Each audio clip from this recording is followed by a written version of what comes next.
YS భారతిపై ITDP కార్యకర్త కిరణ్ చేసిన వ్యాఖ్యల్ని తీవ్రంగా ఖండించారు వైఎస్ షర్మిల. ఇలాంటి నీచపు కామెంట్స్ తీవ్రవాదంతో సమన్యాయమన్నారు. తప్పుడు వ్యాఖ్యలు చేసిన వారిని రేటింగ్స్ కోసం ఎంటర్టైన్ చేసే యూట్యూబ్ ఛానళ్లపై కఠిన చర్యలు ఉండాలని హితవు పలికారు. వ్యక్తిత్వ హననానికి పాల్పడే నీచపు వ్యవస్థ ఒక్క ఏపీలోనే ఉందని మండిపడ్డారు. ఈ విష సంస్కృతికి బీజం వేసింది వైసీపీ, టీడీపీలే అని ధ్వజమెత్తారు షర్మిల.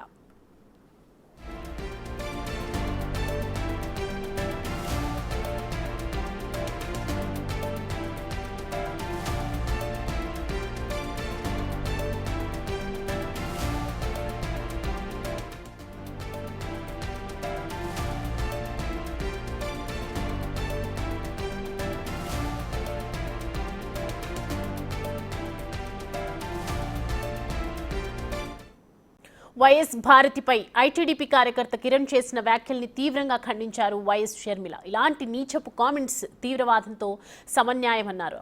తప్పుడు వ్యాఖ్యలు చేసిన వారిని రేటింగ్స్ కోసం ఎంటర్టైన్ చేసే యూట్యూబ్ ఛానళ్లపై కఠిన చర్యలు ఉండాలని హితవు పలికారు. వ్యక్తిత్వ హననానికి పాల్పడే నీచపు వ్యవస్థ ఒక్క ఏపీలోనే ఉందని మండిపడ్డారు. ఈ విష సంస్కృతికి బీజం వేసింది వైసీపీ, టీడీపీలే అని ధ్వజమెత్తారు షర్మిల.